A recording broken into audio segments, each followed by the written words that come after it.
welcome. My name is Kelly Anderson, and this is Fanimated, the animation fan podcast where we get a chance to geek out about our favorite animated media. And boy, is this a favorite today. Demon Slayer was my number one anime of the decade in my top 10 list. You can go ahead and listen to that episode. It is absolutely phenomenal. The animation is superb, and it really just encapsulates everything that I love about animated media in general, and I could geek out about it forever.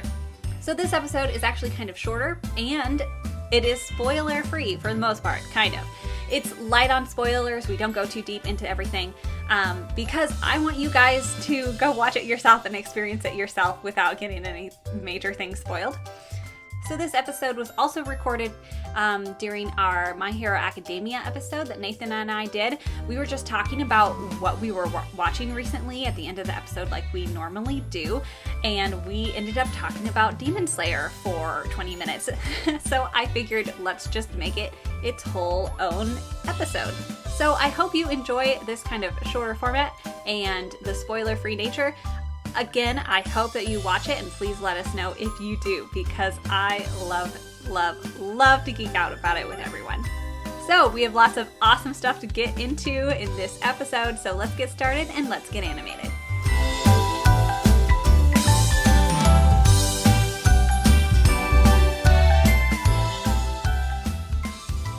All right, Kelly. All right. Are you ready? Yeah.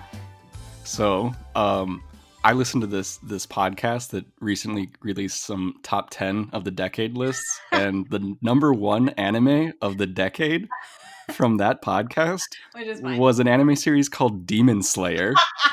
And I'd never even heard of it. So if it's the number one of the decade, you know I had to watch it. Oh, good. Good. That makes me so happy. Oh, my goodness. So I essentially binge watched the entire first season. Yes. Yes. Did you watch it dubbed or subbed? I could only find subtitles. Okay.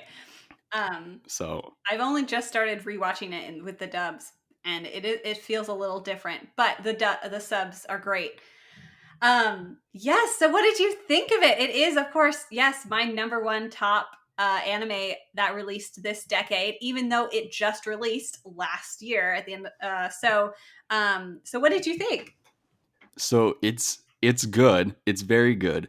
It follows all the needs I wanted for an action anime, but it one of the best things about it is that it takes all of your action anime tropes and it goes, hey, we know that you understand action animes, so we're gonna skip a lot of the stuff. Like, they don't have like super long training sessions. They don't have they never explain any of the magic either. Like, he has essentially these breathing. So the main plot is there is a main character, the chosen one, Tanjiro.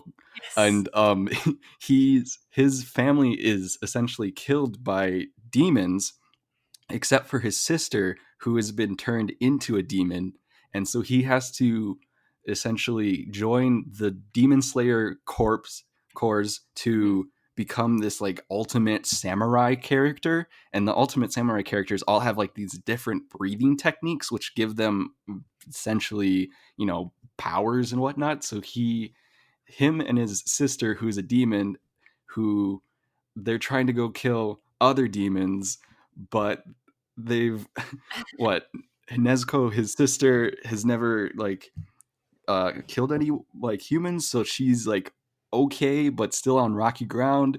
And they progress through this story of him essentially going from a nobody to one of the strongest demon slayers over the first season, really. And it does so well to sort of fight against the action anime tropes until they introduce the two side characters of Zensu and Inosuke.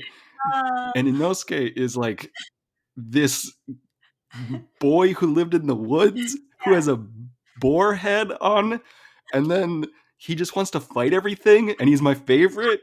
And then Zetsu is the normal girl crazy anime character who is very weak, but then is secretly super powerful, but he doesn't know it, and he's the most annoying thing to ever exist in any anime ever.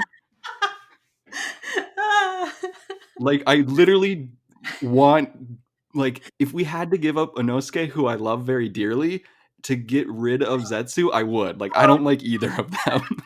no. Yeah, I would say Inosuke is definitely better because I like he's just so funny and so like enthusiastic about everything. Yeah, those two were quite a riot.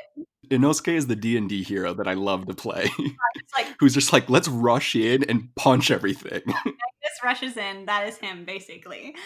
Um, Can you explain to me, though, why when they took off his boar head, they were like super surprised and they were like, you have a girl's face? I Like, think I didn't get it. They all look the same. no, I think it's that he just they were shocked that yeah he's a pretty boy. He looks he's just like looks so feminine and petite, and yet he's this like he acts like this big like gruff guy, you know, and they just did did not expect that personality to be attached to that pretty face. Okay, okay. It because I think in the sub, maybe it's a little translation because they were. I think the subtitle literally said like, "You have girl's face," and I was like, "What? What is this description?" Right. It didn't really make sense, but it's okay. Um, I really like all of the like hierarchy that they've created as well. So like the main villain, Kibutsu Tsuji, I Hmm. think that's how you say his name, but he's essentially like this grand demon, and he's the only one that can create more demons. So Yeah. all the demon slayers are after him, but he has like this whole hierarchy below him of like different levels of demons, and they all have their different power structures, which is super interesting to me. But then the demon slayers also have their own power structures, and so there's this top level of Hashira, which are like the top 12 demon slayers, and Tanjiro like runs into one right away of Gayu, who essentially like starts, he's the gatekeeper, he's the one that leads him on his path, but then he goes and meets all the other ones, and all the other ones are super cool as well. And they all have like elemental like specialties. Like there's like an insect like demon slayer type character and like a flame one, and then there's one guy who's just like covered in gemstones, and all of his subtitles are like, let us kill him flamboyantly, and I'm just like, you are the best. Yes. Oh my goodness, they're all so good. Well, yeah, so I like rewatched that when he was like essentially on trial. Like they put Tanjiro on trial for traveling with a demon because Nezuko is a demon and they kill demons, but they like she helps him and is like above the influence of her demon blood in a way. And so all of like Tanjiro gets put on trial in front of all of these very powerful demon slayers, and they're all like very unique but also very crazy. Like none of them like really make any sense. Like there's a one guy, he's like an earth like element type guy, and he's just like crying the whole time, like he's like, oh boy, like let us put this sad boy out of his misery, it is so sad. And I'm like, who are these characters? They're like so strangely archetyped that I can't relate them to like anything else, and I'm so intrigued by them. Yes. Oh my gosh, I love it. And I'm excited for more of the story and delving deeper into the Demon Core and like all those characters. It's so great. And like you said, like they're all trained differently and they have these different breathing techniques. And so they are different types of swordsmen, but they are just normal swordsmen. Like it's just that what they do visually to explain and to show like the different types of swordsmanship is they add these really phenomenal layers of animation that show their different styles. So like Tanjiro, it's always like these waves and this water when he uses his different types of sword skills. And then yeah, there's like lightning and all these other visual representations of their different types of sword styles, which is so beautiful and so awesome and amazing. Yeah, like usually we would say like, oh, it's 3D versus 2D, and the animation in this show encapsulates all dimensions. Like Yes. it, like you would say like it's a normal anime, and I'm gonna call that 2D animation because it looks sort of comic booky. But then it'll randomly switch to like very 3D animation, like when they're running through woods or when they're like dodging over things. And that honestly gave me vertigo the first couple times I saw it. Like you suddenly have this whole other like depth perception when watching it. And then whenever they're doing sword fighting, they lay over this like one dimensional, like very like marker type animation that like almost sits in front of everything. It's so unique and so interesting to watch, and the breathing styles are just amazing. Like Tanjiro has like 10 like different water breathing styles, and he always you don't does the whole like action anime and like yells them out before he attacks.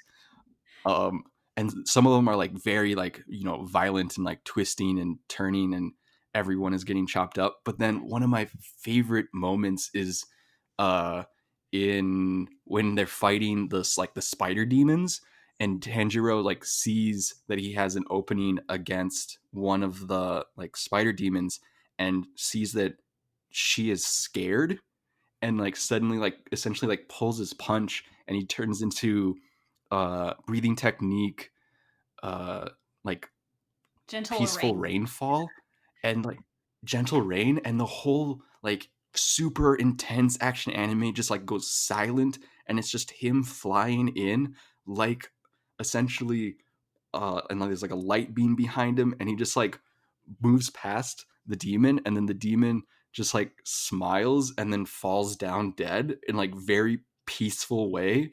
Oh, it's just amazing to watch. I was gonna say, like, what makes Tanjiro than the other demon core people is that he has so much empathy for the demons, and he sees them as more than just monsters. Like he, because his sister is one, and so he has so much kindness.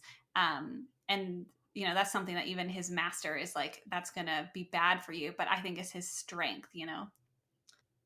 Yeah, it definitely is. Um, but then like another one of the amazing breathing techniques that I was going to mention though is essentially his the gatekeeper Guai, who originally helped Tanjiro in the very beginning, shows up to rescue them at the end, and there's like a really like big bad evil guy, and then Guai just goes like breathing technique 11, and you're like, there's 11, what, I only thought there was 10, and he's like absolute calm, and the whole screen just turns into like a placid lake, and just a tiny single drop of water hits the ground, and then it goes back and everyone is dead.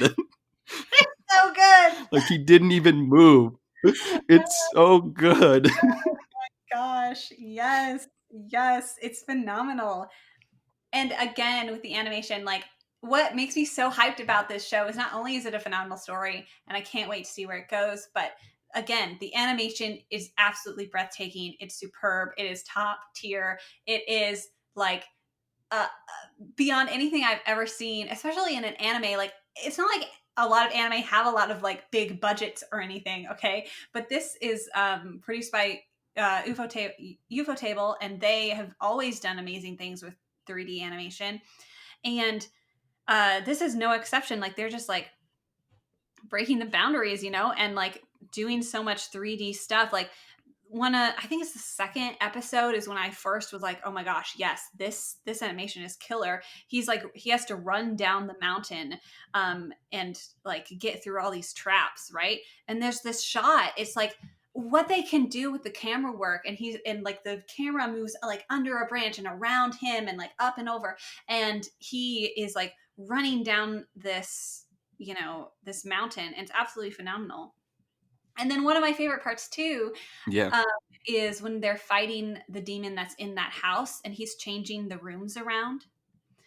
Oh boy, yeah. That was intense and also made me sick to my stomach. Like it's 3D you're animation. not used to watching this 3D animation. Yeah, it's so phenomenal. So um Tantaro is in this room, and the demon he can hit these drums, and then the room like shifts and like turns topsy turvy, and this great Hmm. phenomenal shot is like the camera is following Tanjiro as you're following him, but the room around him is changing and he's like bouncing off all of the walls. And I've been like, oh man, I was just floored by that one sequence. And that's not even to mention episode 19 with the, head spider demon Ryu or whatever his name is. Yeah. That in and of itself is probably one of the best animated sequences in history ever at the end. Like, oh my gosh, absolutely phenomenal. I can't even explain how magical it was. And it, again, like I haven't read the manga, but I've seen like snippets of it, and it's like when you compare the manga to this show, like yes, I think this is a good manga, I think this is a good story, but what makes this show fantastic is the fact that it is animated. It is what they've done with the animation that makes it so much better, you know um and that's why I love animation. It's just like it encapsulates everything I love about animation and just shows how, like, for some stories, yeah, you really do it needs to be animated, like it's better animated. Yeah, I completely agree. Also in that fight scene though, where like he suddenly unlocks some sort of like hidden firepower, and I'm like, ooh boy, that's exactly what we want. And then a couple seasons from now, That's what we're here for. Yeah, I thought that was so like cool. he definitely has hidden firepower from his father. I bet. Like Yeah. essentially, Tanjiro's family before they were all killed were they've sold charcoal, Mhm. and his father was like this fire dancer type character, and he like wears his earrings the whole time, and it's like very important. And like when he gets his magic sword that changes color, it turns black, and I'm like, ooh, it's because they're like charcoal, they got the whole like fire theme going on type of deal. And like he only has like the water power type stuff because he was trained by like the water sensei, and he probably has this whole like secret unique, and I just want to see it. I want all of that story already. It'll come. It will come. Uh, Oh, I can't wait. yeah, I mean, like as we're, going into it, yeah, this show just made such a wave in like the anime community, and like last year too. Like we are talking about manga sales. Like Demon Slayer outsold every other manga on the market last year because it is number Oh one wow. because of this anime, because people watch this anime and then we're like, oh crap, I need to read this. I mean, it's huge. It's huge. And I'm so excited. And this is unusual for anime. They're making a movie, but they're making it based off of the next arc in the story. So unlike, My Hero Academia, where the movies are just like one-offs that don't actually mean anything, this movie is actually basically season 2, except it's in movie form. And I'm very excited for it. Oh, that should be great. That should be great. It's gonna be so good. And I can't wait. I'll definitely be seeing that in theaters, and that's going to be even more epic and awesome because seeing that kind of animation on the big screen, yes, please, is made for this. I can't even imagine it. That that just made me even more excited. I didn't know that at all. Oh my gosh, yes, yes, yes. So there you go. There you go. Demon Slayer. I know we just said lots of things about it, but there you go. Go watch it now. Your eyes need it. Yes, they do.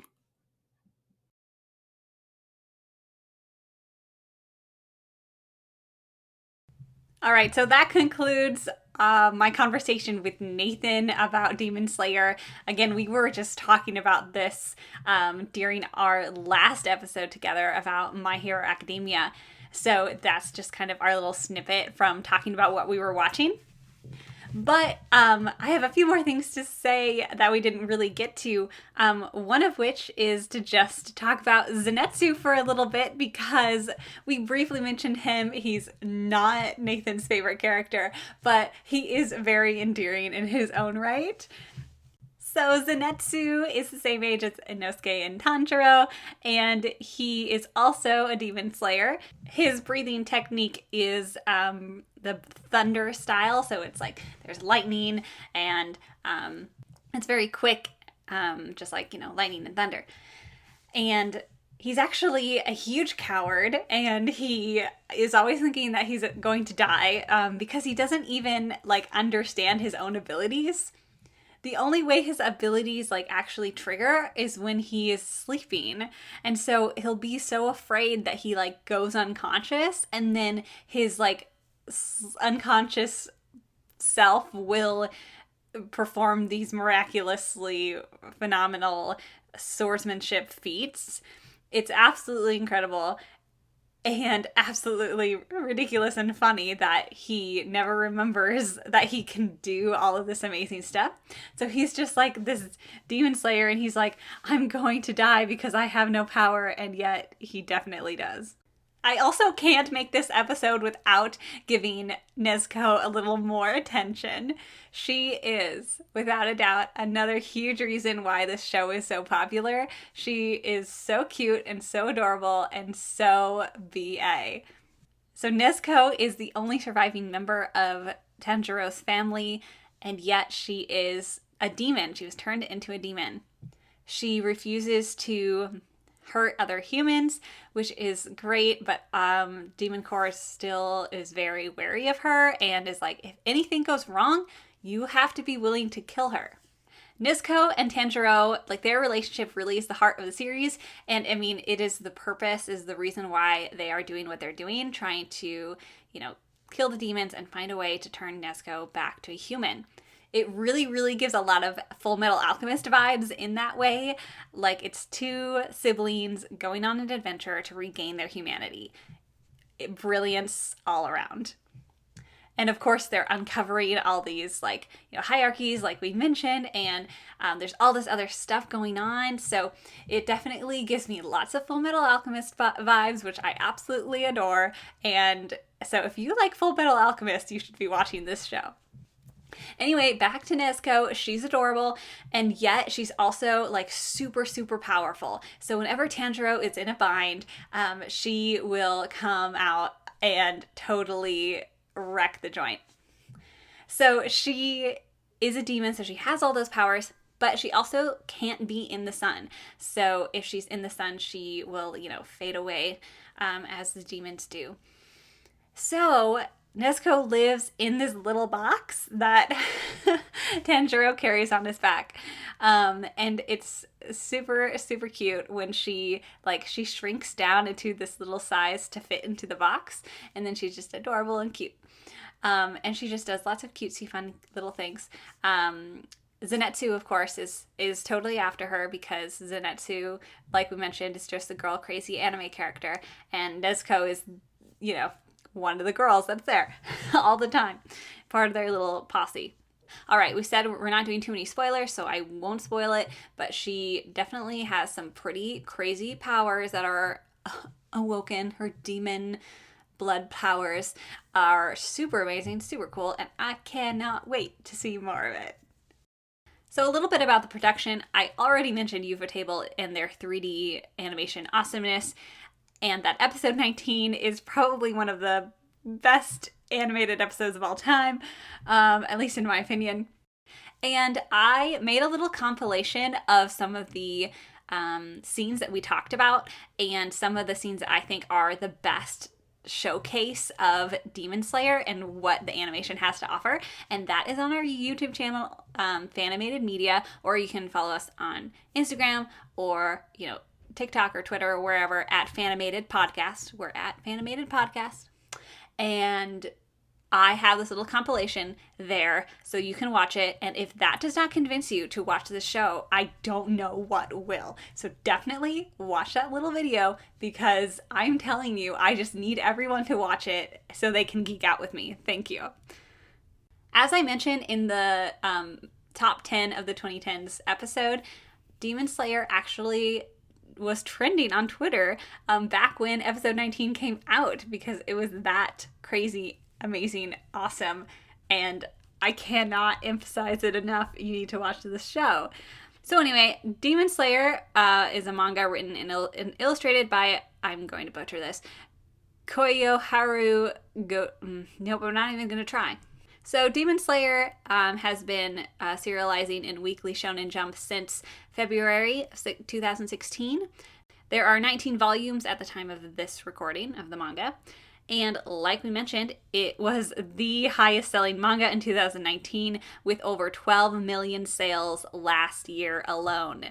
Yes, that is even more copies than One Piece sold last year, and that is saying something.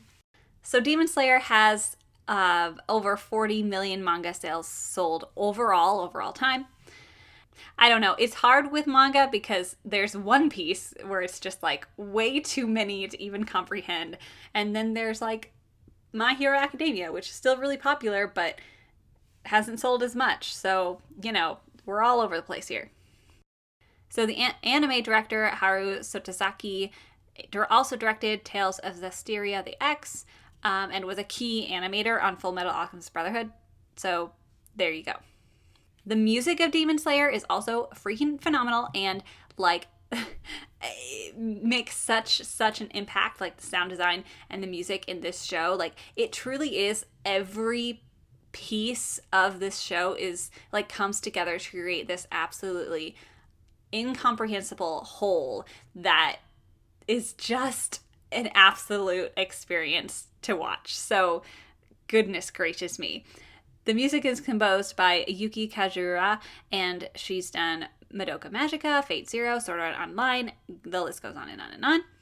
And the other composer is Goshina, mostly known for their work in video games like Tales, Mr. Driller, and the God Eater franchises.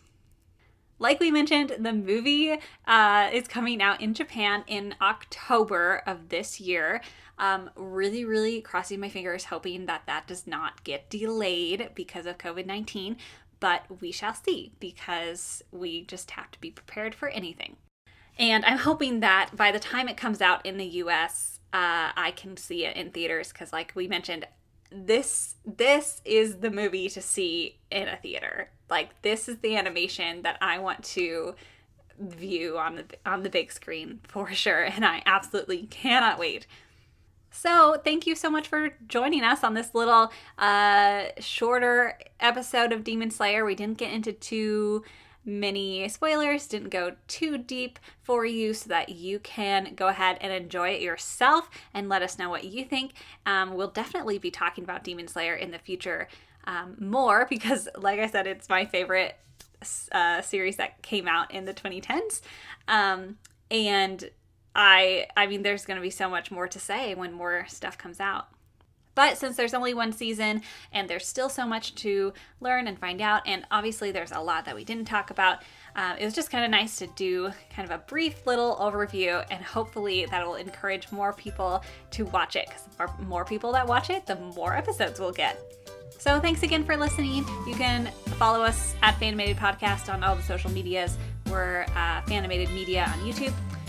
We receive emails at fanimatedpodcast@gmail.com, and the music was provided by Purple Planet Music.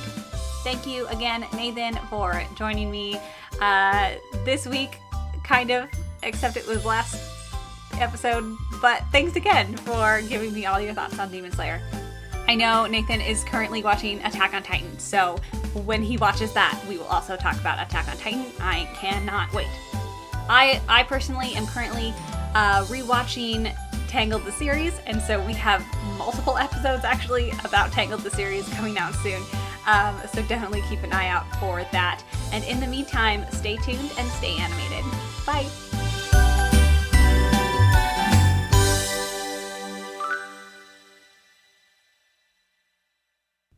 The music is provided by Purple Planet Music.